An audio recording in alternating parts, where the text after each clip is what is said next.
Halo semua. Apa kabar untuk hari ini? Semoga harimu selalu menyenangkan ya bro. Selamat datang di channel YouTube saya. Tolong dibantu subscribe, like dan share ya, supaya saya terus semangat bikin kontennya. Wakakakak. Soul Lane 3 chapter 205 memecahkan rekor. Tak berdaya, Sulizi menyapa Tang Wulin. Ye Xinglan memelototi Tang Wulin, seolah tatapannya bisa membakarnya hidup-hidup. Tang Wulin mengabaikannya, memperlakukannya sebagai udara. Ayo pergi. Atas tindakannya, Xie bergerak untuk berbisik ke telinganya. Mengapa aku merasa ada dendam yang dalam di antara kalian berdua? Tang Wulin mengangkat bahu sebagai jawaban. Tidak mungkin, kami hanya kenalan. Gu Yue mendekati mereka setelah melihat situasi saat ini. Tidak seperti Tang Wulin, dia tidak bijaksana dan menatap Ye Xinglan dengan ketidakpedulian, kata-katanya sedingin dan menusuk es. Tunggu dan lihat saja. Dengus menghina keluar dari mulut Ye Xinglan. Kami juga terdaftar. Biar saya lihat apa yang harus Anda tunjukkan. Mereka juga mendaftar. Tapi bukankah mereka dari Akademi Shrek? Bisakah Shrek Academy berpartisipasi dalam turnamen publik seperti ini? Tang Wulin menatap mereka, ketidakpercayaan mewarnai wajahnya. Ye Xinglan berkata dengan bangga, kami akan bergabung dengan akademi lain untuk sementara waktu sebelum pertandingan. Tidak ada yang akan mengatakan apapun jika kita melakukan itu. Tang Wulin, tunggu saja. Anda lebih baik berdoa agar Anda dikalahkan sebelum Anda bertemu dengan saya. Jika tidak, Saat dia berbicara, dia mengangkat tinjunya ke Tang Wulin dengan cara yang mengancam. Dia memelototinya dengan mata jahat. Suasana semakin berat dan tegang. Dia tidak punya pilihan selain berhati-hati terhadap Ye Xinglan sekarang. Bagaimanapun, dia berasal dari Akademi Shrek. Semua orang telah menyaksikan pertandingan eksibisi mereka. Meski bagaimana mereka menang masih belum jelas, kekuatan Akademi Shrek tidak. Jika lawan sekuat itu muncul karena provokasinya, dia akan menganiaya rekan satu timnya. Tang Wulin ingin berbicara, tetapi Gu Yue menghentikannya.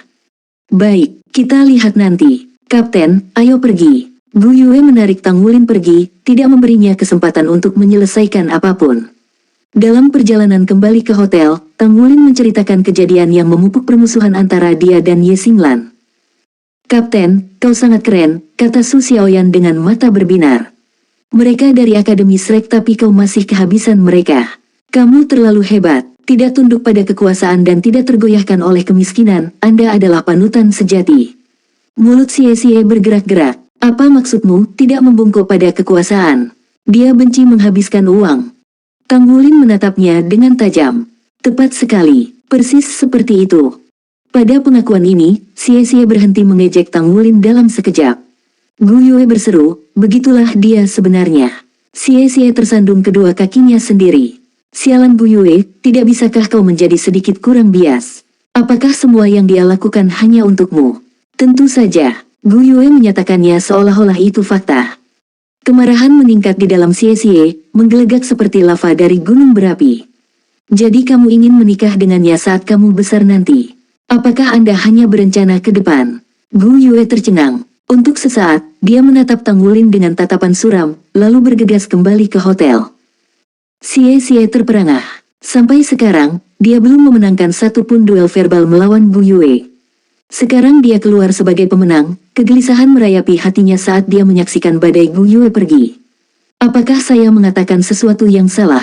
Ada apa dengan dia? Xie bertanya dengan bingung. Tang Wulin berkata dengan sedih, jangan bicara terlalu banyak tentang omong kosong. Apa yang Anda pahami tentang pernikahan di usia Anda? Selama sisa perjalanan kembali, Gu Yue tidak mengucapkan sepatah kata pun, memimpin mereka dari kejauhan. Meskipun demikian, Tang Wulin sedang dalam suasana hati yang baik. Karena mereka memenangkan pertandingan tim, dia akan maju ke babak kedua untuk ketiga kompetisi yang dia ikuti. Prestasi seperti itu layak untuk disenangi. Dia tidak sedikit pun gugup tentang persaingan pandai besi. Namun, dia mulai memahami di mana dia berdiri di antara rekan-rekannya mengenai acara individu dan tim. Meskipun kurang dalam kekuatan jiwa dan cincin jiwa dari usia mereka, kekuatan tempur mereka yang sebenarnya tidak selemah yang diyakini orang lain. Dengan demikian, Tang Wulin dapat menebak kekuatan sebenarnya dari siswa Akademi Shrek. Kekuatan mereka tidak hanya datang dari memiliki basis kultivasi yang tinggi, tetapi dari jumlah bagian mereka. Terlepas dari pengalaman tempur, koordinasi, atau jiwa bela diri mereka, semua elemen itu adalah yang terbaik. Tidak mungkin memiliki kekuatan jiwa yang lebih tinggi pada usia mereka. Tak lama setelah Tang Wulin kembali ke kamarnya, dia mendengar seseorang menggedor pintunya. Kakak murid senior, tolong jangan terlalu keras. Tang Wulin sudah tahu siapa itu, hanya Musi yang bisa begitu agresif saat mengetuk pintu seseorang. Sudah terbuka. Bocah nakal, apakah kamu ingin menjadi pusat perhatian? Musi menyerbu masuk begitu pintu terbuka. Apa yang saya lakukan? Tang Wulin menatap Musi yang energik, wajahnya diwarnai keraguan. Apa kau tidak tahu kau memecahkan rekor? Itu adalah rekor 100 refinement bermutu tinggi tercepat dalam sejarah Skysia Alliance Turnamen. Kamu, pecah, rekor. Musi mendesis beberapa kata terakhir dengan gigi terkatup. Hah. Tang Wulin berdiri di sana tertegun. Saya hanya terburu-buru untuk mengikuti kompetisi individu. Musi menatapnya dari atas ke bawah. Tahukah Anda bahwa setelah Anda pergi, sekawanan orang berlarian di seluruh gym mencari Anda dengan putus asa? Saya tidak berani mengatakan apa-apa. Yang saya dengar hanyalah bahwa Anda memecahkan rekor 100 refinements bermutu tinggi, dan dengan kopertite biru pada saat itu. Anda hanya menggunakan 1 menit dan 6 detik.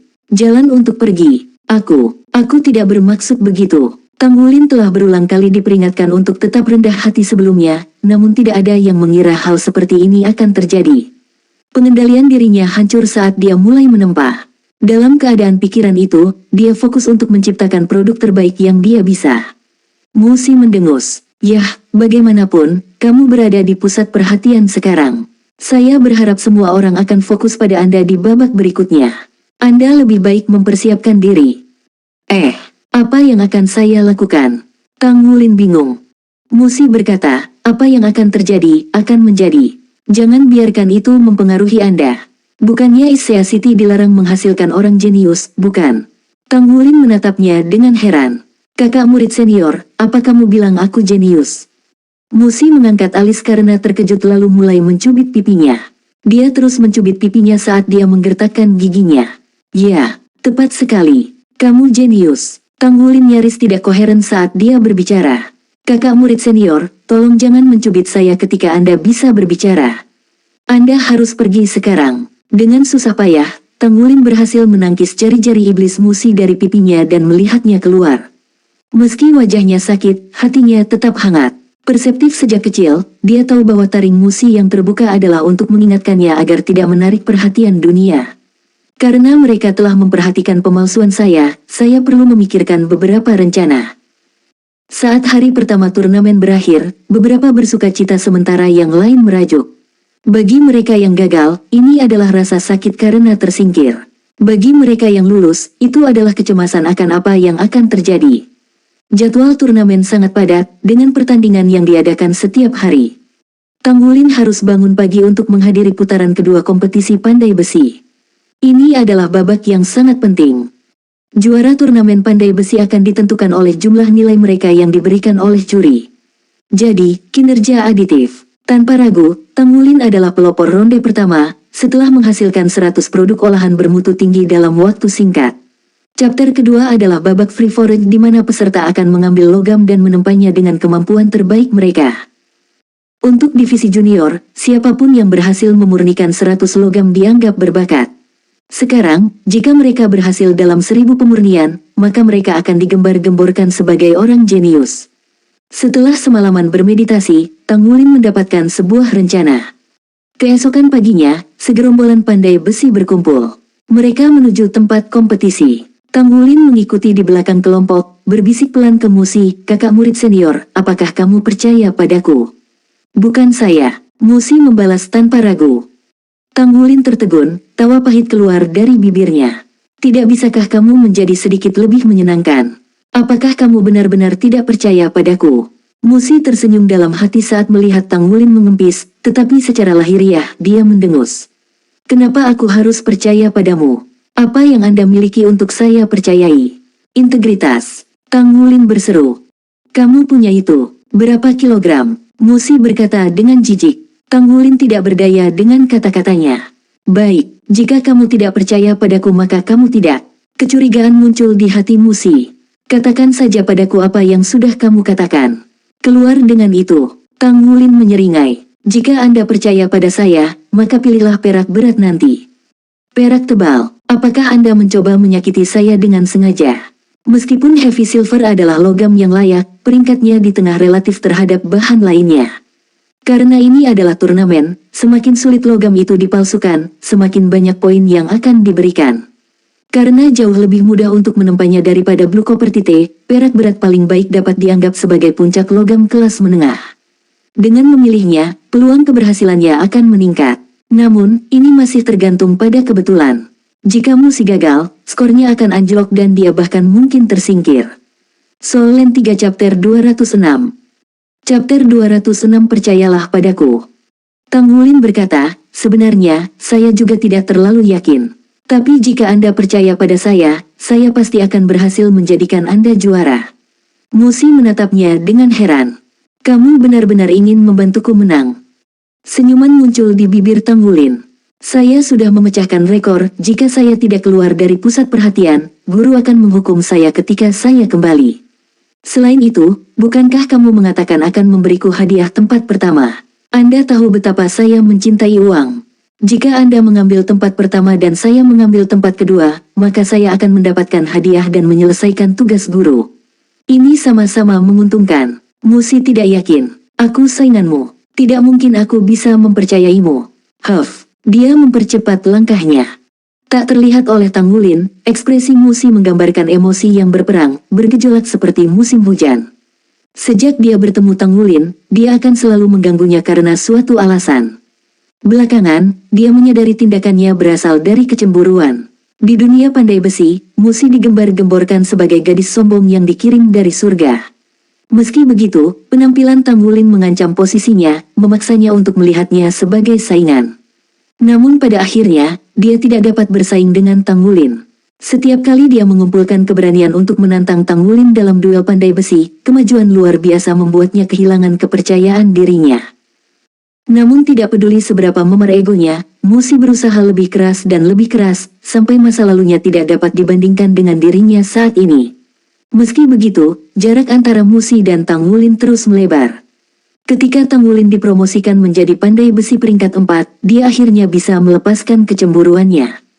Di dunia ini ada orang-orang jenius yang tidak pernah bisa diharapkan oleh orang biasa seperti dia, terlepas dari berapa banyak usaha yang telah diinvestasikan. Dia mengerti ini sekarang. Dengan kesadaran ini, hati Musi menjadi tenang dan dia bisa menghadapi hubungan mereka. Mu Chen berulang kali mendesaknya untuk menjaga hubungan baik dengan Tang Wulin. Sekarang setelah dia melepaskan rasa iri, dia menemukan bahwa dia tidak menjijikkan seperti yang dia pikirkan. Jarak antara keduanya berangsur-angsur memudar dan sikapnya terhadap Tang Wulin berangsur-angsur membaik. Namun, dia tidak berharap Tang Wulin membalas budi begitu cepat dengan membantunya memenangkan kompetisi. Tidak menyadari sifat bermuka dua Tang Wulin, Musi mengira kata-kata anak berusia 10 tahun itu 99% serius. Namun demikian, dia adalah kakak perempuan murid senior di sini. Meskipun Tang Wulin ingin menyerahkan tempat pertama kepadanya, itu benar jika dia menyerahkannya kepadanya. Karena alasan ini, dia memilih untuk menolak. Itu tidak masuk akal untuk merampas kemuliaan yang pantas dia dapatkan. Dalam kabut asap, dia menghela nafas panjang setelah memasuki arena kompetisi. Kakak murid junior, saya harap Anda dapat mencapai tingkat yang lebih tinggi. Suatu hari, Anda pasti akan menjadi pandai besi yang luar biasa seperti ayah. Kakak murid senior, di sini. Suara Tang Wulin menghentikan pikirannya yang menyedihkan. Dia muncul di hadapannya dan mengulurkan sebongkah perak tebal. Kamu, Musi menatapnya, tercengang.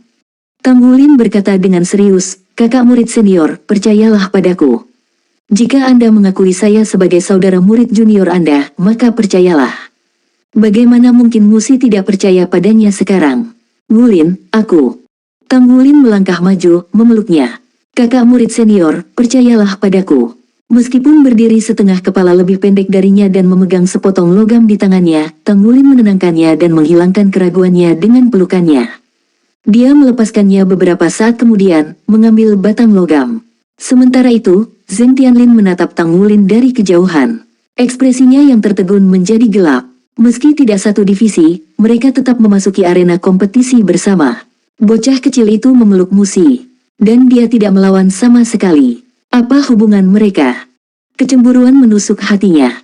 Tang Wulin segera kembali dengan sepotong perak tebal yang hampir identik. Dia tersenyum pada Musi, memamerkan putih mutiara, sebelum menuju ke meja tempah.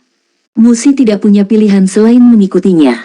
Kegelisahan sebelumnya sekarang digantikan dengan ketenangan dan keingintahuan. Apa sebenarnya yang dilakukan Tang Wulin? Mengapa dia menyuruh saya memilih perak berat? Dan mengapa dia memilihnya juga? Tang Wulin meletakkan perak berat ke atas meja tempah sebelum mengkalsinasi. Ini adalah proses persiapan dasar yang diperlukan. Tidak semua orang memilih logam dengan kualitas terbaik yang mereka bisa. Semakin tinggi nilai logam, semakin sulit untuk dipalsukan, sehingga memberikan lebih banyak poin dalam keberhasilannya. Hal ini mendorong para pesaing untuk menyeimbangkan kesulitan logam dengan kemahiran mereka dalam memurnikannya. Oleh karena itu, tidak ada yang terlalu memikirkan Tang Wulin dan Musi untuk memetik perak berat. Musi menggemakan tindakan Tang Wulin dan mulai mengkalsinasi perak berat. Sesaat kemudian, dia berbisik kepada Tang Wulin, "Jadi, apa rencanamu, Wulin?" Tanggapan berbisik Tang Wulin hampir tidak bisa didengar. "Kakak murid senior, saat kompetisi dimulai, ikuti saja ritme saya. Kami akan menempa bersama. Perak berat adalah logam kelas menengah yang paling mantap dan paling kokoh. Kami akan menyelaraskan dan Anda dapat mengikuti, memahaminya saat Anda pergi. Selama Anda mengikuti ritme saya, seharusnya tidak ada masalah." Musi tidak sepenuhnya mengerti apa yang dia maksud dengan "ikuti dia". Babak kedua kompetisi pandai besi Skysia Alliance Turnamen akan segera dimulai. Silakan selesaikan persiapan Anda, pesaing. Hanya 30% dari peserta awal yang tersisa. Saya harap Anda semua menghargai kesempatan ini dan menunjukkan semua kemampuan menempa Anda, kata pejabat yang bertanggung jawab atas kompetisi ini. Melewati babak pertama akan menjamin masuk ke babak kedua dan ketiga. Peringkat akhir akan ditentukan oleh jumlah dari skor tersebut. Dengan perhatian penuh, para peserta menatap meja tempa mereka. Fondasi dari keterampilan setiap pandai besi adalah fokus yang tak henti-hentinya. Mereka yang berhasil lolos di babak pertama menunjukkan level yang cukup memuaskan. Tang Wulin tidak terkecuali, konsentrasinya tidak dapat dipatahkan dan dia ditempa seolah-olah dia berada di dunianya sendiri. Saat Musi mengawasinya, dia merasa pernapasan dan kondisi mental Tang Wulin berada dalam ritmenya sendiri, seperti detak jantung pribadi seseorang. Seolah-olah seluruh tubuhnya dilebur dengan meja tempa, mengaburkan garis di antara keduanya. Benar saja, tidak mungkin seseorang yang diakui ayah sebagai jenius adalah orang biasa. Musi berseru dalam pikirannya. Dia bisa merasakan bakat luar biasa Tang Wulin untuk menempa, menabraknya seperti gelombang pasang. Sumber bakatnya bukanlah sesuatu yang sederhana seperti memiliki kekuatan ilahi bawaan. 10, 9, 8. Hitung mundur dimulai. 3, 2, 1, mulai. Dalam satu sapuan penuh, bongkahan logam merah menyala naik ke permukaan meja tempa semua pandai besi, menandakan dimulainya ronde kedua. Di atas panggung, banyak pejabat menyapu pandangan mereka ke banyak meja. Pada saat yang sama, lelaki tua berambut putih di tengah memilih Tang Wulin dari kerumunan. "Apa itu anak nakal yang kemarin?" Orang tua itu menunjuk ke arah Tang Wulin. Solen 3 chapter 207. Chapter 207 ikuti irama saya. Iya, hasil investigasi kami membuktikan bahwa dia berasal dari asosiasi blacksmith kota Issea. Gadis di sebelahnya adalah Putri Muchen, yang dipuji sebagai salah satu pandai besi terhebat generasi ini. Siapa yang mengira bahwa mereka telah membesarkan seorang jenius yang lebih besar dan lebih muda? Tampaknya asosiasi Issea Blacksmith benar-benar beruntung beberapa tahun terakhir ini. Seorang pria paruh baya berseru di samping pria tua itu. Orang tua berambut putih itu mengangguk. "Aku ingin melihat apakah bocah ini bisa mengejutkan kita lagi hari ini. Selidiki lebih dalam tentang dia. Tentukan keadaan keluarganya dan latar belakangnya." "Elder Duan, apa niatmu?" Pria paruh baya itu bertanya dengan heran. Orang tua itu tersenyum licik. "Meskipun sebagian besar jenius berasal dari asosiasi pandai besi Skysia kami, mereka tidak dapat dibandingkan dengan mereka yang berasal dari Issea. Sangat penting untuk terus memikirkan cara untuk memperbaiki situasi kita karena semakin muda pandai besi, semakin kurang terpoles mereka. Ini juga bisa menjadi kesempatan bagi kami." "Saya mengerti, aku akan mengaturnya sekarang." Pria parubaya akhirnya memahami rencana pria tua itu. Dia dengan cepat membuat beberapa panggilan dengan komunikator jiwanya. Tidak menyadari peristiwa ini, Tang Wulin mulai menempa. Kilatan cahaya kemudian, palu tempaannya ada di tangannya. Namun, alih-alih palu peraknya yang berat, itu adalah tungsten. Dia dengan lembut mengetuk perak tebal itu, dan sebuah nada tajam terdengar. Memperhatikan tindakannya, Musi menirunya. Dengan ribuan palu halus miliknya, ketukan Musi mengeluarkan nada kedua berturut-turut. Tang Wulin mengerutkan alisnya. Dia menoleh ke Musi dan memberinya anggukan singkat. Meskipun Musi belum memahami rencana Tang Wulin, dia tegas dan menanggapi dengan anggukan tegas. Terlepas dari apa yang direncanakan Tang Wulin, dia memilih untuk percaya padanya dan melakukan apa yang dia katakan.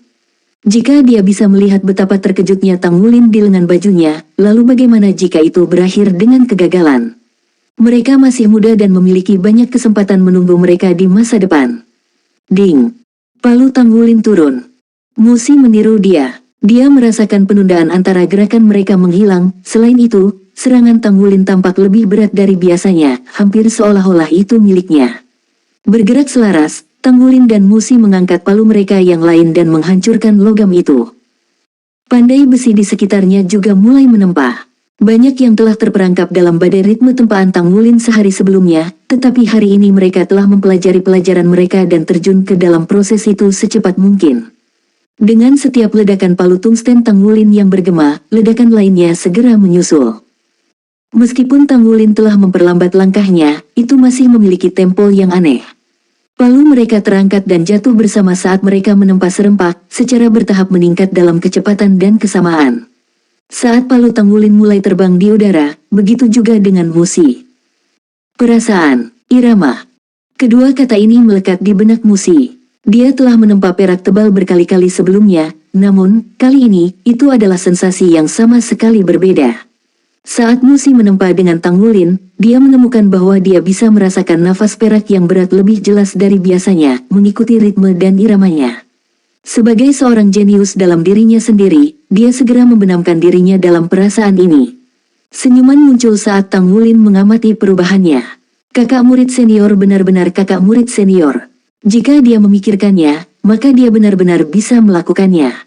Sedikit yang memperhatikan mereka pada awalnya karena langkah mereka yang lambat, tetapi saat keduanya melaju, badai tempaan seperti hari sebelumnya muncul.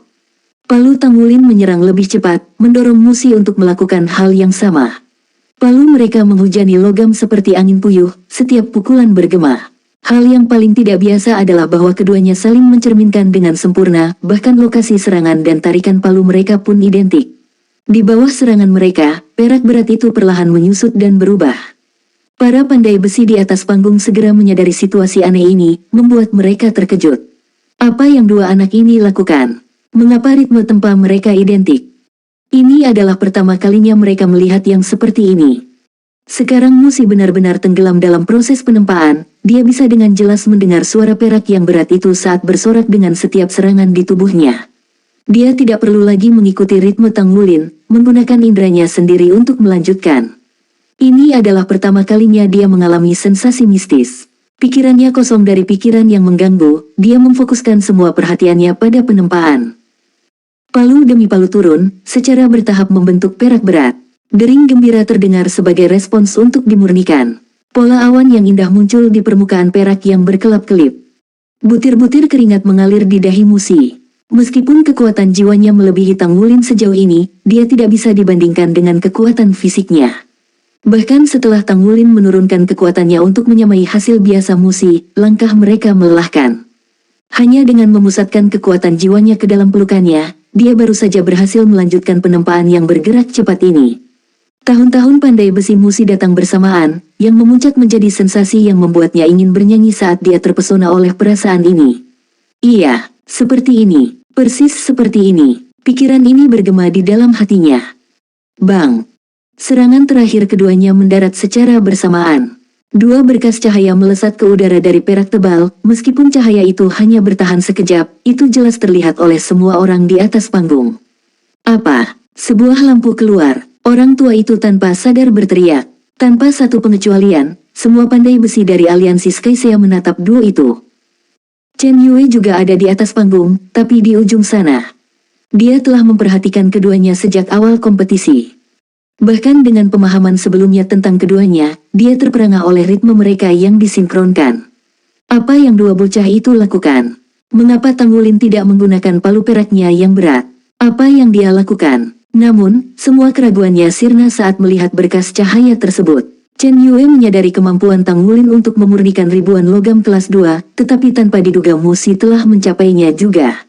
Itu benar-benar tak terduga. Musi bahkan belum menjadi pandai besi peringkat ketiga dan Tousan Refinements-nya masih tidak stabil. Bahkan jika itu adalah cahaya paling redup yang berasal dari 1000 logam halus, itu masih menandakan bahwa sejak saat itu, Musi adalah pandai besi peringkat ketiga. Mencapai peringkat ketiga pada usia muda 14 tahun bukanlah masalah kecil.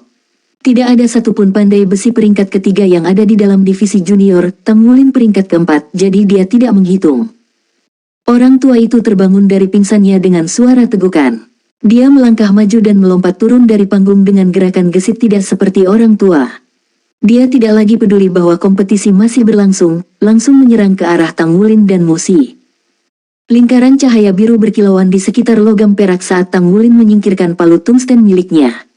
Polanya menyebar secara merata di seluruh permukaan perak yang berat, menutupi setiap inci. Dia menyipitkan matanya saat dia merenungkan prosesnya. Musi menyandarkan dirinya ke meja tempat dengan tangannya. Perasaan itu barusan. Perasaan itu. Matanya berbinar seperti bintang saat dia terus menciptakan perasaan itu di benaknya. Dia tahu dia telah mencapai peringkat berikutnya. Ini adalah pertama kalinya dia bisa merasakan kemauan logam itu.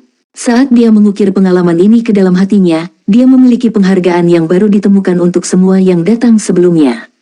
Jangan pergi. Tepat ketika lelaki tua itu hendak mencapai keduanya, Chen Yue menghentikannya. Mereka sedang memahami banyak hal sekarang.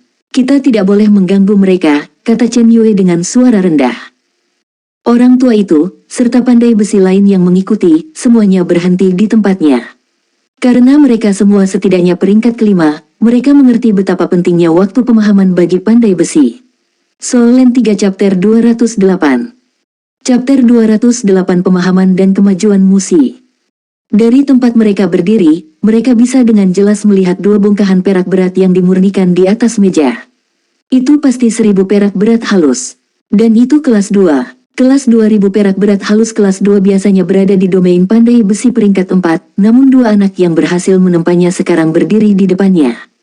Kondisi pemahaman Tang Wulin dan Musi berumur pendek, tetapi itu memberitahu Penatua Duan semua yang perlu dia ketahui. Kedua pemuda itu setidaknya berada di peringkat ketiga.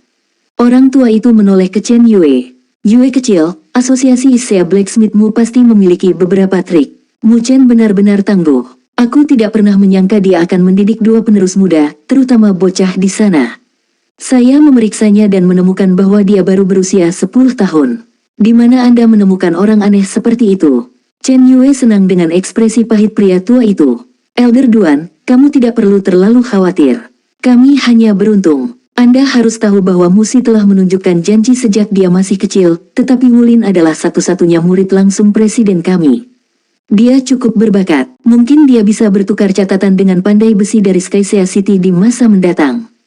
Jawaban Chen Yue benar-benar sebuah jarum yang tersembunyi di dalam benang sutra. Dia dengan sempurna menjelaskan status Tang Wulin sebagai murid langsung Mu Chen, diam-diam memperingatkan Penatua Duan untuk membuang ide untuk memangsa dia. Setiap pandai besi memiliki teknik pandai besi sendiri dan cara untuk mewariskan ajaran mereka. Sama seperti bagaimana seorang guru yang baik sulit ditemukan, seorang murid yang baik juga sulit ditemukan. Guru mana yang tidak menginginkan seorang murid yang suatu hari bisa melampaui mereka? Menempa 1000 logam olahan kelas 2 tidak banyak di mata mereka, namun, yang terpenting adalah betapa muda Tang Wulin. Dia baru berusia 10 tahun. Dalam seluruh sejarah pandai besi, seorang anak berusia 10 tahun yang bisa memurnikan 1000 tidak pernah terdengar. Ini hanya, Elder Duan merasa sesak napas saat dia menatap Chen Yue. Mengapa tidak ada yang memberitahuku bahwa Mu Chen menerima seorang murid? Pernahkah Anda mendengar tentang ini? Dia menyapu pandangannya ke pandai besi lain yang hadir. Aku belum pernah mendengar tentang ini, kata masing-masing pandai besi dari Skysia City satu demi satu, sambil menggelengkan kepala. Ekspresi Chen Yue menjadi gelap. Elder Duan, apa yang kamu maksud? Penatua Duan mendengus. Tidak ada. Mari kita kembali dulu. Kami tidak ingin mempengaruhi persaingan anak-anak. Dia melirik Tang Wulin sekali lagi sebelum memimpin yang lain kembali ke panggung. Tepat setelah mereka pergi, Tang Wulin mengangkat kepalanya. Keadaan pemahamannya tidak sehebat Musi sejak dia menempa perak berat yang sudah dikenalnya, tapi dia berhasil memahami jejak paling sederhana dari seperti apa pemurnian 1000 kelas 1 itu. Fakta bahwa Tang Wulin telah menggunakan palu tungstennya perlu diingat. Dia bertanya-tanya apa hasilnya jika dia menggunakan palu peraknya yang berat. Jika dia menggunakannya, dia mungkin akan memiliki setidaknya 60% kesempatan untuk menghasilkan logam kelas 1. Tousan Refinement kelas 1 juga disebut dengan Half Spirit Refinement. Semakin cepat Tang Wulin bisa mencapai ini, semakin mudah baginya untuk memahami pemurnian roh. Satu-satunya hal yang saat ini kurang adalah kekuatan jiwa. Bahkan dengan kekuatan ilahi bawaannya, Mu Chen yakin dengan penilaiannya bahwa Tang Wulin harus memiliki setidaknya 3 cincin sebelum penyempurnaan roh dimungkinkan.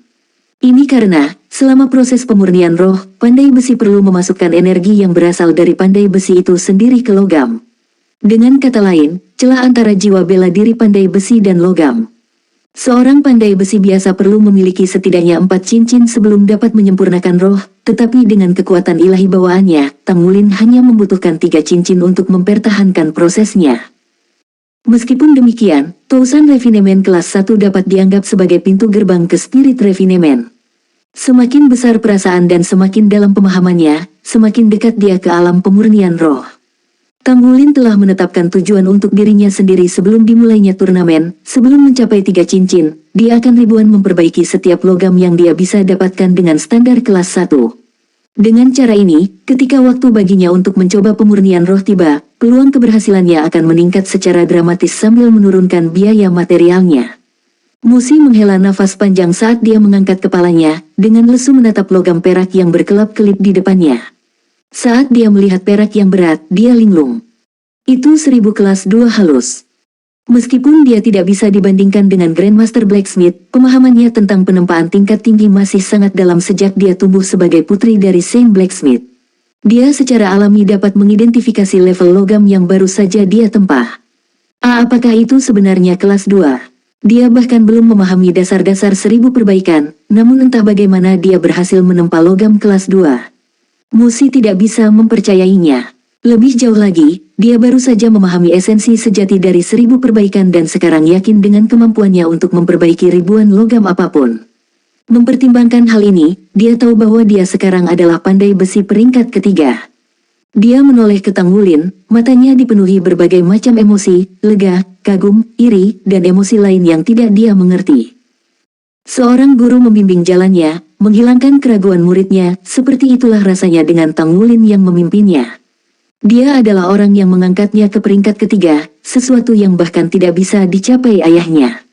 Menggunakan ritmenya sendiri untuk memacu dia, Tang Wulin mendorongnya ke dalam keadaan fokus penuh dan mengungkapkan jalan menuju 1000 perbaikan. Setelah meletakkan palu, Musi berjalan ke sisi Tang Wulin. Dia mengulurkan tangan untuk menggosok kepalanya dan mencubit pipinya, tidak mengungkapkan rasa terima kasihnya. "Ayo pergi," katanya, memimpin jalan keluar. Senyuman tersungging di bibir Tang Wulin saat dia melihat Musi pergi dengan gagah. Pada saat itu, keduanya memahami satu sama lain bahkan tanpa menyuarakan pikiran mereka. Musi berhenti begitu mereka meninggalkan arena kompetisi pandai besi. "Apakah Anda berpartisipasi dalam kompetisi individu?" Tang Wulin mengangguk. "Kakak murid senior, kenapa kamu tidak berpartisipasi? Kamu pasti cukup kuat untuk mendapat tempat tinggi." Musi saat ini memiliki 3 cincin, dan dari pemahaman Tang Wulin, jiwa bela dirinya sangat kuat. "Aku tidak bisa," jawabnya dan menggelengkan kepalanya. "Bakat pandai besi saya tidak bisa dibandingkan dengan bakat Anda, dan saya telah berubah pikiran sejak Anda tiba. Saya telah merenungkan apakah jalan saya adalah seorang pandai besi, master jiwa, atau master baju besi pertempuran. Saya ingin merangkul ketiga identitas ini, tetapi pada akhirnya saya ditakdirkan untuk menjadi pandai besi. Mengingat hal itu, saya memutuskan untuk memfokuskan waktu dan energi saya pada penempaan." Musi berhenti sejenak untuk memberi Tang Wulin pandangan yang dalam. "Wulin, kamu jauh lebih berbakat dariku, sedemikian rupa sehingga kamu jenius pandai besi sekali dalam 1 abad. Ayah mengatakan kepada saya bahwa, jika Anda terus berkembang dengan mantap seperti ini, suatu hari Anda akan menjadi pandai besi ilahi. Jadi, jika Anda menikmati menempa, Anda harus berusaha lebih keras mulai sekarang." Tang Wulin mengangguk sedikit, memahami niat Musi. Dia ingin mengingatkannya bahwa, jika dia ingin menjadi pandai besi yang berdiri di puncak, dia tidak bisa membiarkan dirinya teralihkan secara tidak perlu. Namun, tujuannya adalah menjadi Master Armor pertempuran. Itu mimpinya. Tang Wulin bermimpi menjadi pilot Misha ketika dia masih kecil, tetapi setelah Wu Zhangkong mendidiknya tentang Master Armor tempur yang berdiri di atas pilot Misha, mimpinya berubah. Blacksmithing awalnya menjadi cara baginya untuk mendapatkan uang yang kebetulan dia nikmati, tetapi sekarang itu memicu harapannya suatu hari menjadi Master Armor pertempuran. Kakak murid senior, saya suka pandai besi, tapi keadaan saya berbeda dari Anda. Jiwa bela diri Anda jauh lebih baik dari saya. Saya hanya memiliki rumput Blue Silver. Orang-orang mengatakan kepada saya bahwa jiwa bela diri saya adalah sampah sejak saya berusia 6 tahun. Meskipun saya telah mencurahkan semua energi saya untuk terus berkultivasi, hasilnya tidak memuaskan. Menjadi pandai besi yang hebat juga membutuhkan kekuatan jiwa, jadi jika saya ingin melakukan itu, saya harus berusaha untuk berkultivasi.